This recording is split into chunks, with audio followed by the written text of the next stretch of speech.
अच्छा, अब ये तो मोहब्बत हो गई थी जाहिर है। नादिया के ऊपर प्रेशर था घर से? नादिया का दिमाग खराब था और कुछ भी नहीं था। नादिया ने अपने साथ बुरा करना था, नादिया ने कर लिया बस। नादिया प्लीज सीधी बातें क्यों करती हैं आप? थोड़ी सी तो बना के कर लिया करें। बस पता नहीं क्या है, मुझसे नेचुरल है ना यार, बंदा जो अंदर है वो बाहर है। हाँ, मैं तो एग्जांपल हूँ उसकी कि जिसने अपने ना सर और पैर दोनों पे कुल्हाड़ी मारी। तो क्योंकि कोई प्रेशर नहीं था मेरे, अब कोई मतलब फेवर में भी नहीं थे इस तरह के, नहीं, बल्कि अब्बा कहते थे तुम काम कर रही हो, क्या जरूरत है। I think it was the environment. क्या सबकी शादियां हो रही हैं, सबका ये बॉयफ्रेंड्स है, मेरा कोई था ही नहीं ऐसा एक्सपीरियंस चीजें हैं वो। मैं कहा नहीं यार, आई थिंक मुझे लगा जैसे तेरे को ड्रामा है क्या यार, कर लेते हैं।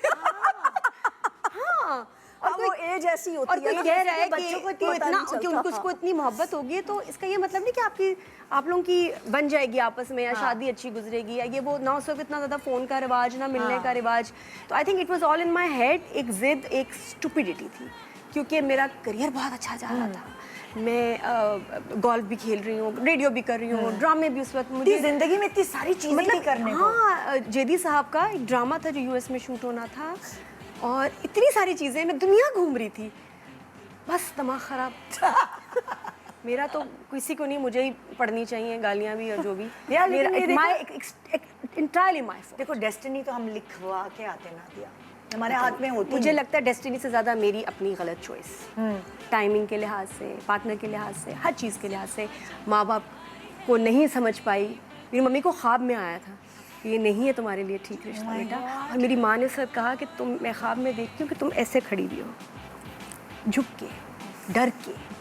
सेम मेरे साथ हुआ, डरते और झुक के ज़िंदगी गुजरी उसके बाद। लेकिन स्टिल मैं किसी को ब्लेम नहीं देती। मैं सिर्फ समझती हूँ कि ना वो मेरे लिए ठीक था, ना मैं उसके लिए ठीक थी। But my fault, because I could have avoided this. मैं इसको ना कर सकती थी उस टाइम को, अपने साथ ज्यादती की। अच्छा, अपने साथ अम्मी अब्बू जब जाहिर है वो हमारे माँ बाप एक्सपीरियंस्ड होते, तो उनकी बातें फिर दिमाग में ना एको की तरह आती हैं। बिल्कुल, माँ बाप बिल्कुल सही फैसला करते हैं, और मैं सही सोच रहे होते हैं। स्पेशली अगर वो एक रिश्ते को ना कर देना, तो समझो कि कोई वजह, अगर मुझे चीज़ें ठीक लग रही है और वो कुछ ऐसा देख रहे हैं कि नहीं यार एक दूसरे के लिए ठीक नहीं है, टाइमिंग ठीक नहीं। मेरे अब्बा को सबसे त्रास था, टाइमिंग नहीं तुम्हारी ठीक, मतलब यूर ओनली 20। अब मैं खुद सोचती हूँ कि यार मैं दिमाग खराब था, I was only 20 years old। मेरे पास तो, मैं सब हानिया वगैरह सबको देखती हूँ कि कितने समझदार हैं, काम करें अपना पूरा रच के काम करो। अच्छा भी मैच्योर भी नहीं थी, काम कर डर जाती थी, सहम जाती थी, सिचुएशंस नहीं पता था कैसे डील करनी है, वो बहुत डर जाती थी। तो इसलिए that was not the right time. मैं बिल्कुल तैयार नहीं थी और मुझे नहीं करना चाहिए। तो ये लड्डू तो मैं खा के बहुत लंबा पछताई हूँ, 10 साल एटलीस्ट। बट बेस्ट चीज़ ये माशाल्लाह मॉर्निंग शो हैपन। मेरी ज़िंदगी का सबसे खूबसूरत 2 चीज़ें मेरे बच्चे और मॉर्निंग शो। बहुत प्यारी मेमोरीज हैं।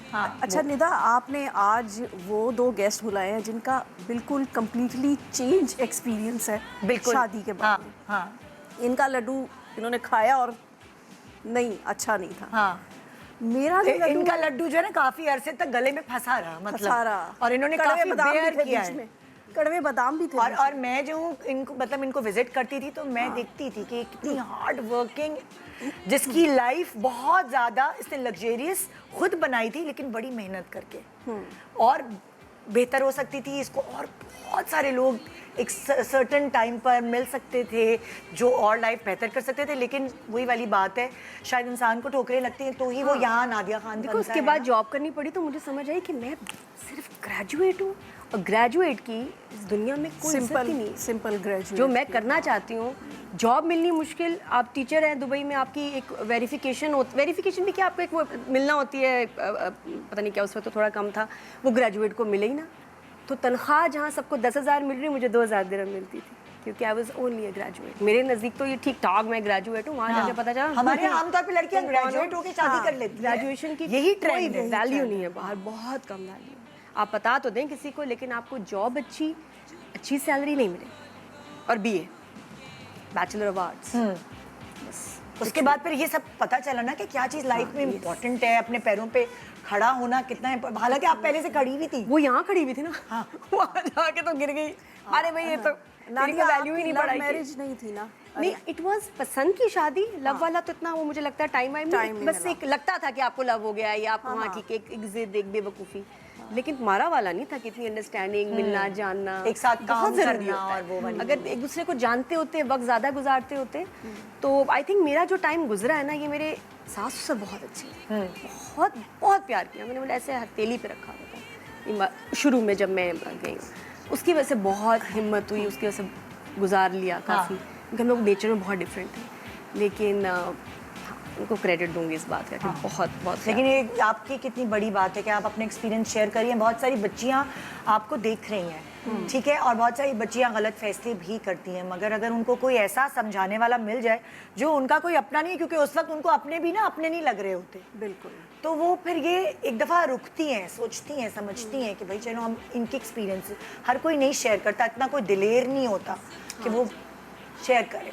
बट मुझे ऐसा लगता है कि अब इन सब चीज़ों के बाद आप बहुत दिलेर हो गई हैं अपनी ज़िंदगी को लेकर। इट्स एन ओपन बुक कि उसके बाद जो एक्सपीरियंसेस हुए कुछ ज़िंदगी में, वो उसी रास्ते के थ्रू होने थे। अगर मैं यहाँ होती तो कुछ क्या पता इससे भी बुरा होता, या यहाँ भी हो सकता था, 5 साल बाद भी हो सकता था ये वो।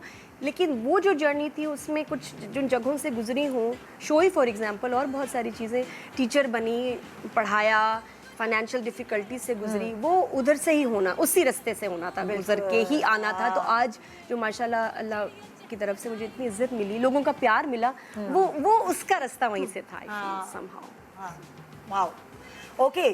सो अगर मतलब हम ये कहते हैं कि शादी बुरी चीज़ नहीं है, कभी कभार आपकी टाइमिंग, आपके फैसले थोड़े गड़बड़ हो जाते हैं। अगर हम ये कहें जैसे कि साहिबा का एक्सपीरियंस है और अब नादिया का भी सेकंड एक्सपीरियंस है, सो वो ये नहीं है कि बुरी चीज़ है, मगर कि क्यों कहते हैं कि शादी ऐसा लड्डू है जो खाए वो पछता है, वो जो ना खाए वो पछता है। मतलब एक चांस है ना कि हाँ। मतलब एक वो है गैम्बल। हाँ, एक वाकई उसमें आप पता नहीं आप पास होते हो, फेल होते हो। लेकिन मेरे लिए ये रहा कि मेरा जो अपना पर्सनल एक्सपीरियंस है कि जब आपको आपका राइट मैन मिल जाए, जिसके साथ आपकी मतलब अंडरस्टैंडिंग हो जाए, वो आपको समझे, कंपैटिबिलिटी हो, ये सारी चीज़ें हो, तो क्योंकि मैं उस एज में, मुझे लगता है कि मैं अपनी टीन एज में भी ना आम लड़कियों से ज़्यादा मैच्योरिटी थोड़ी सी थी मेरे में, समझदारी थी कि वो ऐसा कोई लाउबालीपन नहीं था, एक बहुत दूर अंदेशी भी थी। मुझे पता था कि ये जो मैंने पसंद किया है अपने लिए, ये आगे चल के मुझे पता था कि मुझे मुश्किलें भी आएंगी, मुझे टाइम भी, क्योंकि ज़ाहिर है शोबिज़ में है और ग्लैमरस लाइफ है, हवाई रोजी होती है, आपने काम छोड़ना है, आपने आगे अपनी फैमिली बढ़ानी है, तो आपको बहुत से चैलेंजेस का सामना करना पड़ेगा। तो उसके लिए मैंने अपने आप को रेडी किया, अंदर से स्ट्रॉन्ग किया। मुझे पता था कि ये सब चीज़ें होनी है मेरे साथ, फाइनेंशियल और ज़ाहिर है जिस फैमिली में मैं जा रही थी, हमारी फैमिली से बिल्कुल डिफरेंट थी। उनके साथ उनके जैसा हो जाना, अपने आप को ढाल लेना, ये सारी चीज़ें मैंने पहले से सोची थी।